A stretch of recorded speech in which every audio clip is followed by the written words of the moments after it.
Fala galera, tudo bem? Nessa videoaula nós vamos tratar um pouquinho do conceito de diferenciabilidade de funções de várias variáveis. E bom, como tudo que nós temos feito aqui nesse contexto de funções de várias variáveis, o que a gente vai continuar fazendo aqui é entender como os conceitos que nós vimos lá no cálculo 1, relativos a limites, continuidade, derivadas, enfim, como esses conceitos, eles se adaptam e eles podem ser transportados para esse ambiente multidimensional. É isso que a gente quer fazer aqui hoje, e hoje o nosso foco está justamente no conceito de diferenciabilidade. Então, para fazermos isso, nós vamos nos lembrar, né, do que significava, do que representava o conceito de derivada lá no cálculo 1. Então, a principal interpretação do conceito de derivada no cálculo 1 é o que nós chamamos de aproximação linear.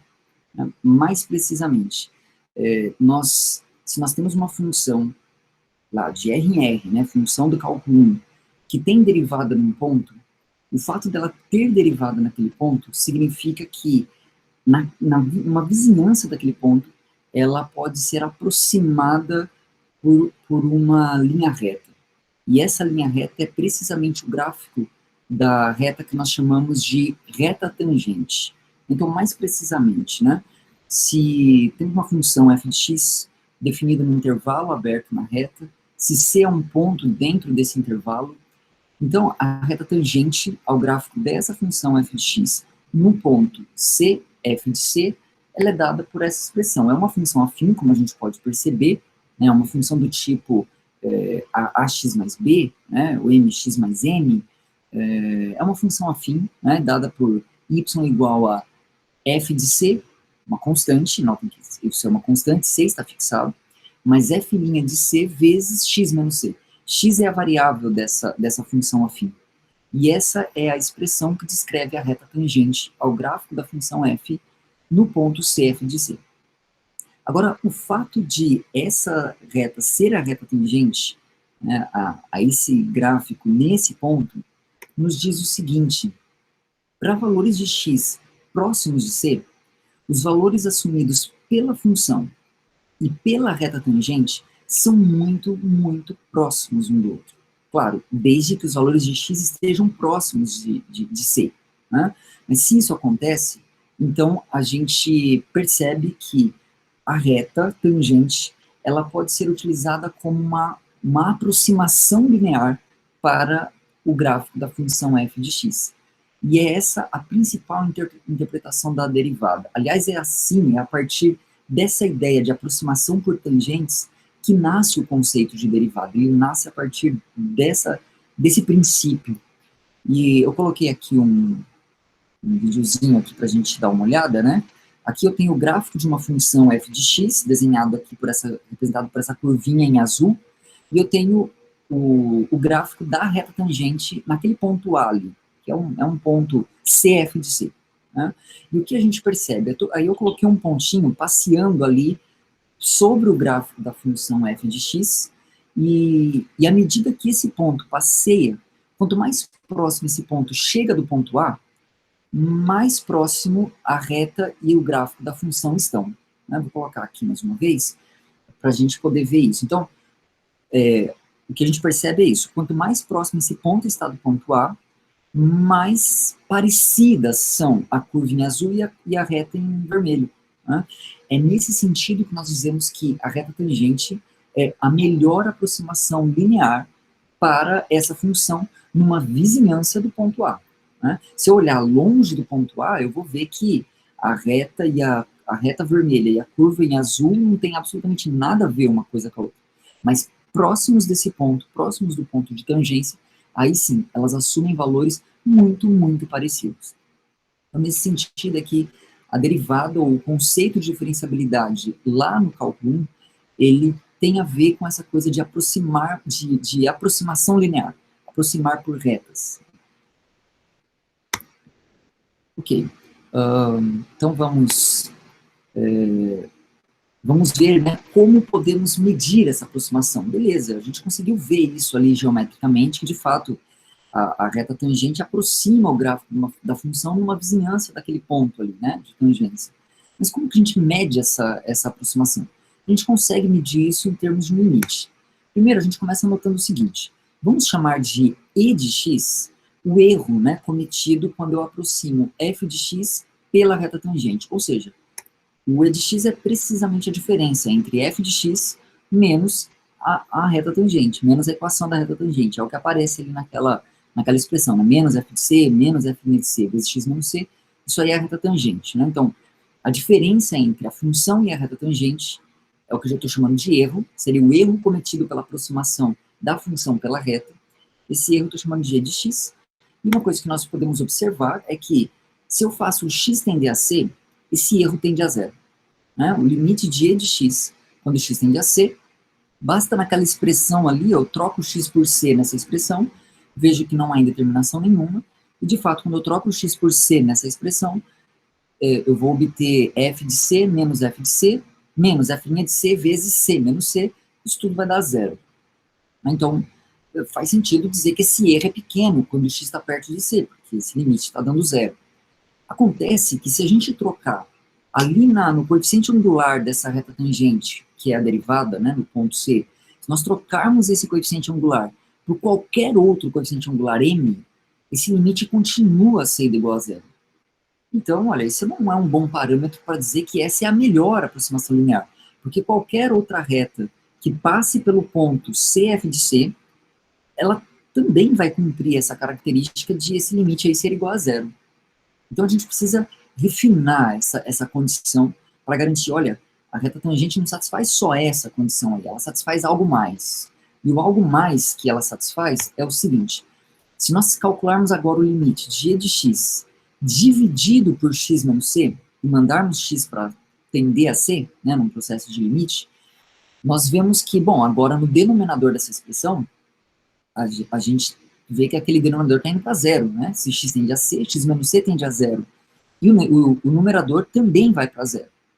Né? Agora, o que acontece com esse quociente? Então, quando a gente faz as contas, né? Esse limite só substituir ali o erro e de x por f de x menos f de c menos f de c vezes x menos c.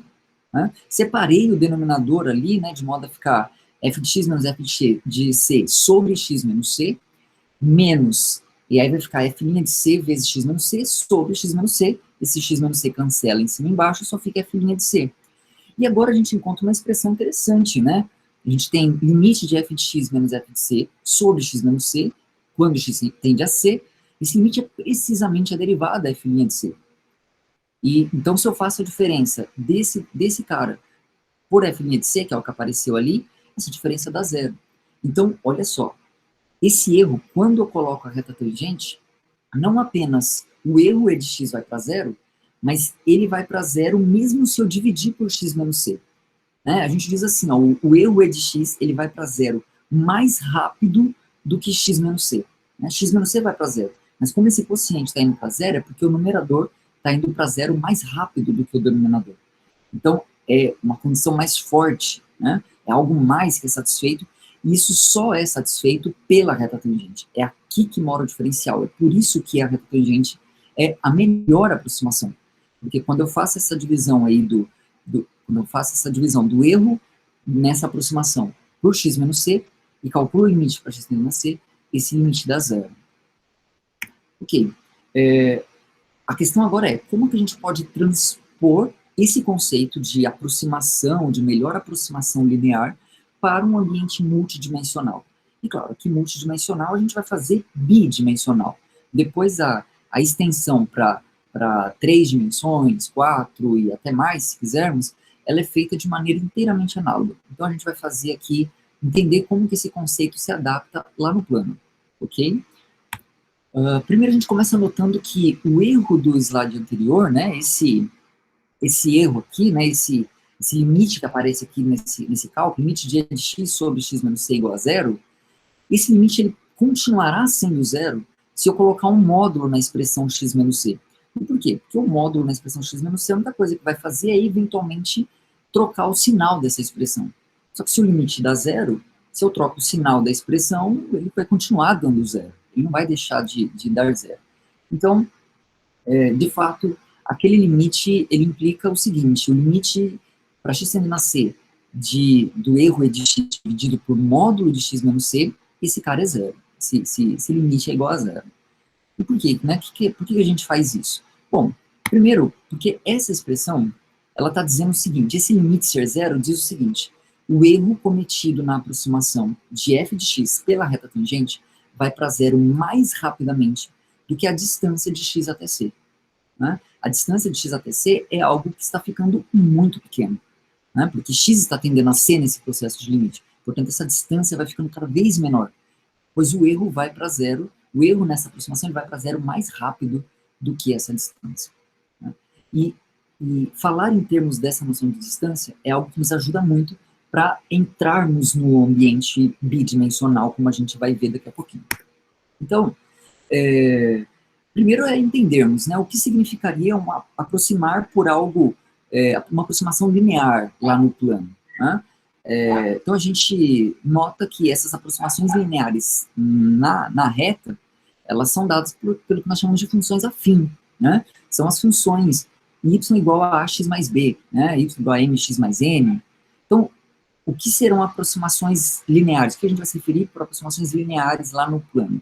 São também funções afim. Né? Mas o que é uma função afim de duas variáveis? Então, uma função afim de duas variáveis é a generalização mais natural que poderia ser para as funções afim. Uma função afim de duas variáveis x e y é uma função do tipo z igual a c mais mx mais my, sendo m, n e c constantes reais. Então, beleza, quero entender, eu quero transpor o conceito de diferenciabilidade para uma função de duas variáveis. Então, como que eu faço isso? Bom, eu tenho uma função f de x, né? Tem uma função f de x definida num conjunto, no seu domínio lá do plano, e eu tenho um ponto AB dentro desse domínio. E eu quero saber dizer o que significa dizer que essa função f de xy é diferenciável nesse ponto AB. Né? Qual é a condição para isso?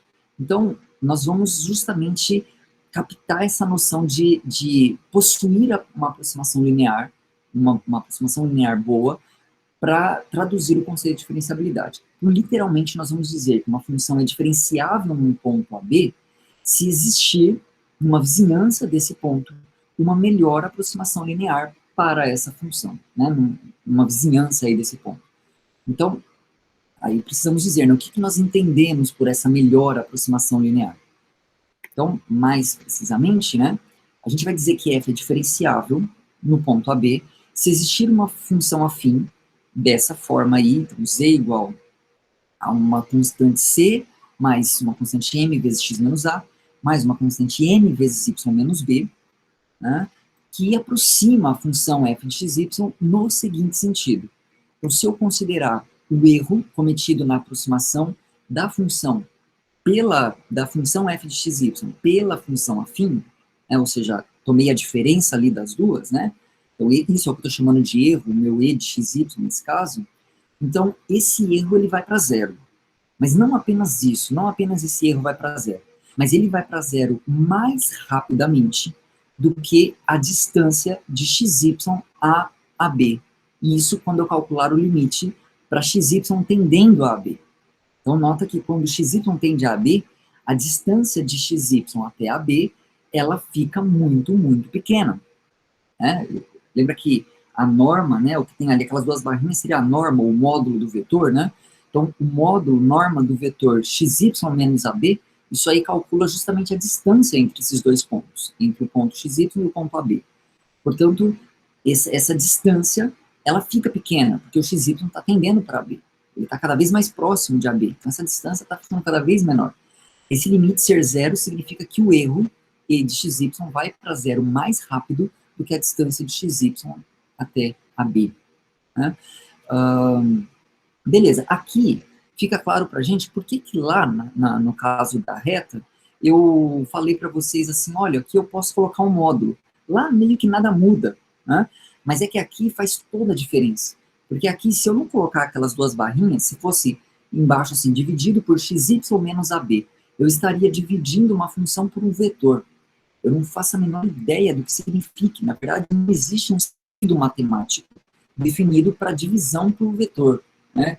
Então, aqui só faz sentido se eu pensar em termos da distância, né? Só faz sentido se eu pensar em termos de distância. É por isso que a gente precisa introduzir essa norma ali embaixo, né? Esse módulo ali embaixo, para que isso ganhe sentido nesse ambiente multidimensional. Ok? Beleza. Bom, uma coisa que a gente percebe aqui é o seguinte, se esse limite é zero, então, claro, o limite de xy tem que ser zero, quando xy tende para b, né? Porque a coisa de baixo ali vai para zero, né? Se esse quociente vai para zero, em cima tem que obrigatoriamente ir para zero. Agora, se esse e de xy vai para zero, quando xy tende para ab, então a gente olha para a expressão do e de xy, a gente vê que, olha, aquela expressão ali, x menos a, n vezes x menos a, isso vai para zero, né, quando o xy tende para b, porque o x está tendendo para a. Então esse cara vai para zero. N vezes y menos b, isso também vai para zero, porque o y está tendendo a b. Então essas duas parcelas vão para zero. Sobra ali f de xy menos c. Quando o xy tende para b, o f de xy vai tender para f de AB, né? Para f de AB. Aqui eu estou usando um fato, né? Ele está meio implícito aqui, eu não vou me demorar muito nisso, mas de fato, se esse limite, né, é zero, é porque de fato a função ela precisa ser contínua nesse ponto, né? Se a função é diferenciável no ponto AB, então ela será contínua nesse ponto. Então, de fato, nós temos que C é igual a F de AB, né? Porque f de xy vai tender para F de AB, e, portanto, como o erro vai para zero, né, então F de AB é exatamente igual a C. Né? Essa é a primeira coisa que a gente observa aqui. F de AB é C. Outra coisa que nós comumente fazemos aqui é uma mudança de variável. Então, nesse limite aqui, de e de xy sobre xy menos norma de xy menos ab, nós costumamos fazer a mudança de variável. Nós fazemos x menos a igual a h e y menos b igual a k. Então, se a gente faz essa mudança de variável, h igual a x menos a e k igual a y menos b, nós teremos o seguinte, então, onde era xy, né, então o nosso erro ele vai ficar com a seguinte forma, né, vou chamar agora esse erro de e de hk, ele vai ficar da seguinte forma, onde era f de xy, né, se h é x menos a e k é y menos b, é porque x é a mais h e y é b mais k. Portanto, ali vai ficar f de a mais h, b mais k, menos f de ab, aqui nada muda, menos n vezes, onde era x menos a, agora virou h, menos n, e onde era y menos b, agora virou k. Então, essa agora é a cara do nosso erro, né, no erro dessa aproximação. E o limite agora pode ser escrito assim, é o limite para hk tendendo a 0, 0, né, nota que se xy tende para AB, então hk tende para 0, 0, de e de hk sobre a norma de hk, esse limite é igual a 0. Esse limite é igual a 0. Né? A pergunta agora que a gente quer responder aqui é, quais os valores de m e n? Né? Quanto vale m? Quanto vale n? Para que, né, de fato, quer dizer, se esse limite existe, então a gente assume que, olha, a função é diferenciável, então existe esse limite para alguma constante m, para alguma constante n. Então, pergunta, quem é n? Quem é n? Tá? Então, aqui a gente lembra que esse limite acima ali, limite de hk tendendo a 0, 0, de e de hk sobre a norma do vetor hk, esse limite ser zero significa que esse limite será zero ao longo de qualquer curva que a gente considere. Então, se eu considerar em particular esse limite sobre a curva h0, né, eu vou fazer o h tender a zero, e aí eu estarei tendendo para 0, 0 ao longo de uma curva em particular, que é a curva h0. Então, se eu faço ao longo dessa curva, esse limite tem que ser zero, porque ele é zero ao longo de qualquer curva que eu considere. Só que sobre essa curva H0, o limite ele vai ficar, limite para H tendendo a zero, de E de H0 sobre a norma de HK, ou a norma de H0, vai ser justamente o módulo de H nesse caso. E é esse limite que será zero. Né? Portanto, o limite, né, E de H0, só substituir ali na expressão K por zero, então vai ficar f de A mais H, vírgula B, menos f de AB, menos m vezes H, menos n vezes K, o K é zero, então esse termo não vai aparecer, dividido, lembra que aqui agora eu estou na reta, né? Esse H é real. Então, se com o módulo isso é zero, eu posso tirar esse módulo, então só estou dividindo ali por H e esse limite é zero. Agora, esse limite ser zero, eu só separei agora aqui os denominadores, né? Então, isso aí significa que o limite para H tendendo a zero de f de A mais H, vírgula B, menos f de AB, dividido por H, menos M é zero. Bom, a expressão que apareceu ali no limite agora é precisamente o que nós chamamos de a derivada parcial da função f em relação à primeira variável, em relação à variável x, no ponto AB. E se essa diferença com m é zero, é porque m é a derivada parcial em relação a x da função f no ponto AB. Analogamente, quem é m? A derivada parcial da f em relação a y no ponto AB. Então, conclusão. Dizemos que a função f de xy é diferenciável no ponto AB se acontecerem duas coisas. Primeiro, se existirem as derivadas parciais, se existe a derivada parcial em relação a x, em relação a y, no ponto AB, esse é o primeiro critério. Né? As derivadas parciais precisam existir para a função ser diferenciável. E se nós construirmos, né, a função afim f de AB mais df dx de AB, aplicado em AB, né, derivada parcial em relação a x aplicado em AB, vezes h, menos df dy de AB, aplicado em vezes k, se nós considerarmos a diferença dessa função afim para a função f, né, f de xy, ou nesse caso nas variáveis hk, né, f de a mais h, b mais k, essa diferença, estou chamando aqui de e de hk, seria o erro nessa aproximação linear. Então, se e é o erro cometido nessa aproximação, então o limite desse erro e de hk, dividido pela norma do vetor hk, aqui faltou parêntese ali no vetor hk, né? Acho que lá atrás tinha faltado também, né? Mas entendo que tem um parêntese ali que faltou, tá bom? Então, limite de e de hk sobre a norma de hk, quando hk tende a 0, 0, esse limite é zero, ou seja, o erro e de hk vai para zero mais rapidamente do que a norma de hk, quando hk tende para 0, 0. Então, se isso acontecer, a função f de x será diferenciável nesse ponto AB. Então, são essas duas condições. Quero saber se uma função é diferenciável num ponto. Testo a condição 1, testo a condição 2. Se as duas forem satisfeitas, a função será diferenciável naquele ponto. Então, vamos fazer um exemplo. Quero fazer aqui junto com vocês. Então, vou compartilhar aqui. Então, o exemplo é o seguinte. Mostre que a função f de xy igual a x vezes y é diferenciável no ponto 1, 2. Bom, diferenciável no ponto 1, 2. Então, o que a gente tem que fazer? Verificar as duas condições da definição de diferenciabilidade. Primeira condição, as derivadas parciais têm que existir nesse ponto. Bom, vamos calcular. Né? Então, primeira condição, vou calcular as derivadas parciais. df dx, né? df dx, num ponto qualquer, né? Então vamos derivar, né? O que é a derivada parcial em relação a x dessa função? É a derivada disso, olhando para x como uma variável e para y como uma constante. Né? Então, é derivar uma constante vezes x. Qual que é a derivada de uma constante vezes x?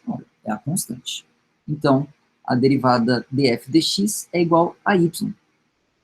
Ou seja, quem é a derivada parcial da f em relação a x no ponto 1, 2?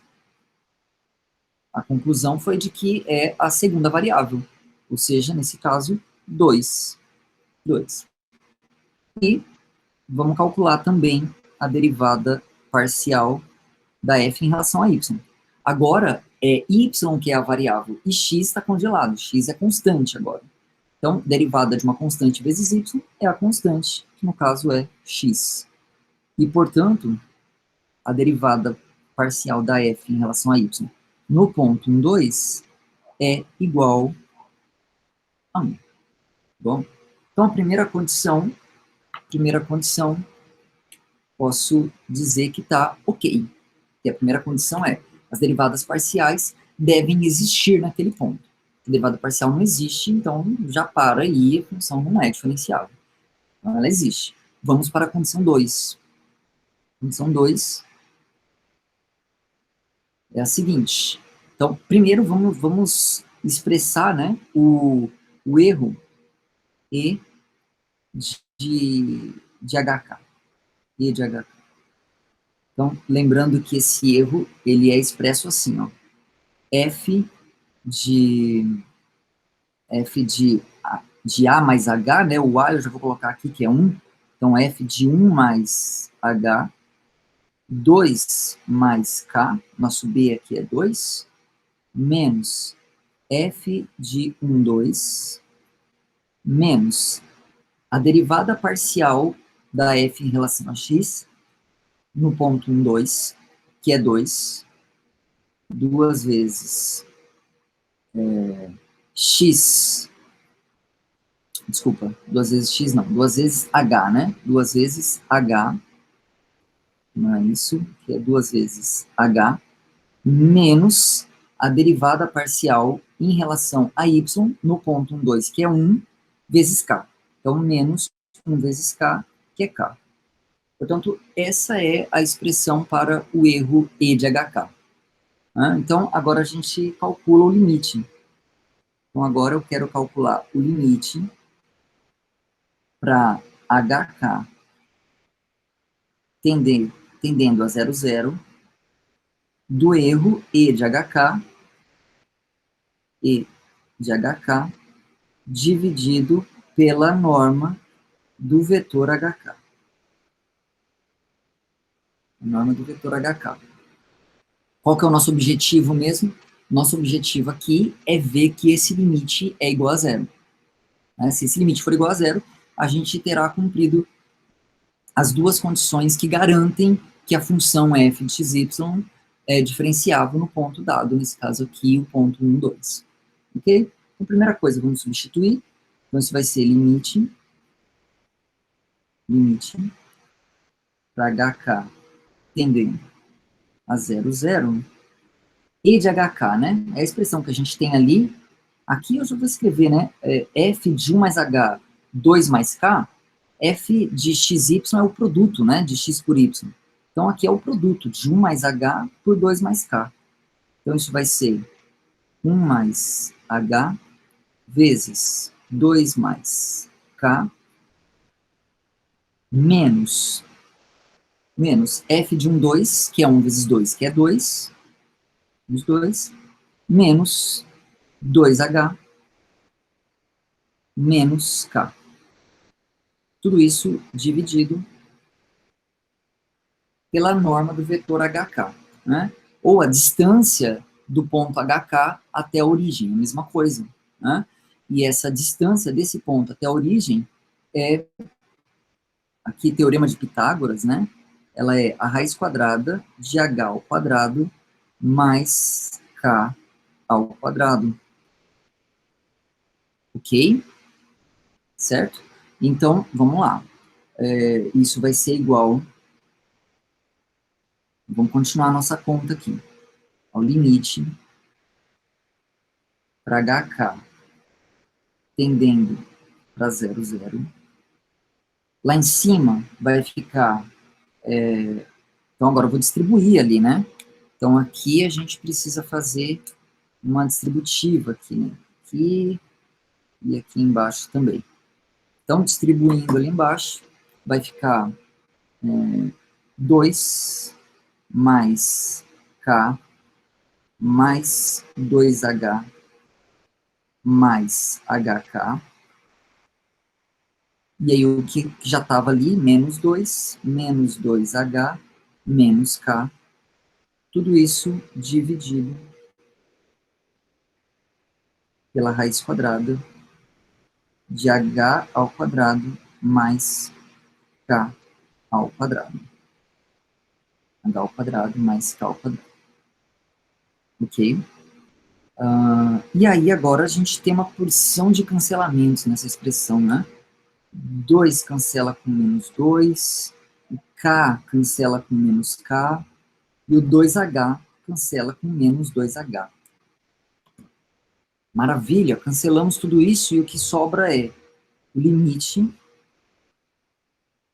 para hk tendendo a 0, 0, de hk dividido pela raiz quadrada de h ao quadrado mais k ao quadrado. Ok, o fim da história agora é saber se essa função que está aparecendo aqui, se o limite, né, para quando h tende a 0, 0, se esse limite é de fato igual a 0. É isso que a gente quer saber. Né? Então, é igual a 0 esse limite? Então, como é que a gente pode verificar? E, aliás, como é que a gente vai verificar isso, diria que na prática, em 100% dos casos? A gente vai usar aquela estratégia de eu quero ver que um limite é igual a 0. Quero descobrir se esse limite é igual a 0 ou não. Ele pode não ser, né? Mas se ele for, como é o caso aqui, esse limite será igual a 0, a gente vai usar aquela estratégia de tentar olhar para esse limite como o limite de um produto de duas funções. Tal que a primeira função vai para 0 nesse limite, e a segunda função é limitada. Então, é isso que nós vamos tentar usar aqui. Então, bom, primeiro, como é que eu separo aqui? Né? Eu posso separar aqui, por exemplo, assim. Eu vou considerar essa função aí como o produto dessa função aqui, ó, que eu tô colocando dentro dessa nuvenzinha aqui em vermelho, vezes a que sobrou. A que sobrou é h. Né? Essa função que sobrou aqui, ela obviamente vai para 0, quando hk tende para 0, 0, porque se hk tende para 0, 0, em particular o h está indo para 0. Se h está indo para 0, então h vai para 0, né? Isso que eu estou dizendo aqui. É uma redundância, mas é exatamente isso. Agora, a questão é, a função que está ali, né, circuladinha em vermelho, será que ela é limitada? Se for, fim de papo. Né? Se for, fim da história. Bom, primeiro, a gente pode pensar o seguinte. Deixa eu fazer aqui embaixo. Então, primeiro a gente nota o seguinte, né? Se eu vou considerar, ao invés de considerar essa função, eu vou olhar para o quadrado dela. Vou olhar para o quadrado dela. Então, de fato, eu vou notar aqui com vocês o seguinte, ó. Se eu considero a função k ao quadrado, né, essa quantidade k ao quadrado, eu noto que essa quantidade ela é sempre menor ou igual que h ao quadrado mais k ao quadrado. É sempre menor ou igual. E por quê? Porque aqui, do lado de cá, eu tenho a mesma quantidade que eu tinha lá, somada a uma coisa que eu sei que é sempre positiva. Portanto, aqui eu tenho o mesmo que eu tinha lá, mais alguma coisa positiva. Então, essa desigualdade sempre será verdadeira. Certo? Aqui, assumindo, né, como é o caso, a gente está num processo de limite para hk tendendo a 0, 0, então hk não é 0, 0, ele só está perto de 0, 0. Eu vou dividir por h quadrado mais k quadrado dos dois lados, e aí a gente vai encontrar o seguinte, ó. A gente vai ter k quadrado sobre h ao quadrado mais k ao quadrado menor ou igual que 1, dividindo dos dois lados por h quadrado mais k quadrado. Né? Ok? E agora, nessa desigualdade, nota que isso aqui é uma quantidade positiva, né? Então, nessa desigualdade, eu vou aplicar, eu vou colocar a raiz quadrada dos dois lados. Como a raiz quadrada é uma função crescente, essa desigualdade se mantém. Então, continua sendo verdade isso daí. E aí, o que vai acontecer? A hora que eu coloco a raiz quadrada, Lá em cima, eu vou ter raiz quadrada de k ao quadrado. Raiz quadrada de k ao quadrado, né, os mais apressados poderiam dizer, isso é k. Mas aqui há um cuidado a ser tomado, isso não é k. Isso é o módulo de k. Né? Se você faz menos 1, ou melhor, se você faz menos 2 elevado ao quadrado, isso dá 4. Se você extrai a raiz quadrada em seguida, o resultado dá 2 e não menos 2. Né? Ou seja, o resultado é módulo de k e não k. Dividido, lá embaixo é a raiz quadrada de h quadrado mais k ao quadrado. E isso é menor ou igual que a raiz de 1, que é 1. Agora, o módulo dessa expressão ser menor ou igual a 1 significa que essa expressão, ela está entre... Ela não consegue sair do intervalo menos 1. Ou seja, k sobre a raiz de h quadrado mais k ao quadrado, isso aqui é sempre uma quantidade entre menos 1 e 1. Agora, isso aí é exatamente o mesmo que dizer que a função k sobre a raiz de h quadrado mais k ao quadrado, dizer que essa quantidade aqui é limitada. Limitada. Então, de fato, aqui eu tenho uma quantidade que vai para zero, vezes outra que é limitada. E, portanto, limite de algo que vai para zero vezes algo que é limitado, esse limite é, com certeza, igual a zero. E isso conclui, né, a verificação de que, de fato, a função f de xy igual a x vezes y é diferenciável no ponto 1, 2. De fato, a gente poderia aplicar esse raciocínio para qualquer ponto AB, né? Não precisaria ser 1, 2. De fato, essa função f de xy igual a x vezes y, ela é diferenciável em todos os pontos. Ela é diferenciável no 1, 2, no 3, 5, no menos 1, 9, em AB, para qualquer ponto AB em R2, no plano. Quando uma função é diferenciável em todos os pontos do seu domínio, nós dizemos simplesmente que a função, no caso f de xy igual a x vezes y, é diferenciável. Então, quando eu digo uma função é diferenciável e não digo em qual ponto, eu estou dizendo que ela é diferenciável em todos os pontos do seu domínio. Legal, gente? Espero que tenha ficado claro, espero que tenha ajudado aí na compreensão dessas ideias e, né, estamos à disposição, vamos juntos aí continuarmos nessa nossa caminhada. Até mais e até o próximo vídeo.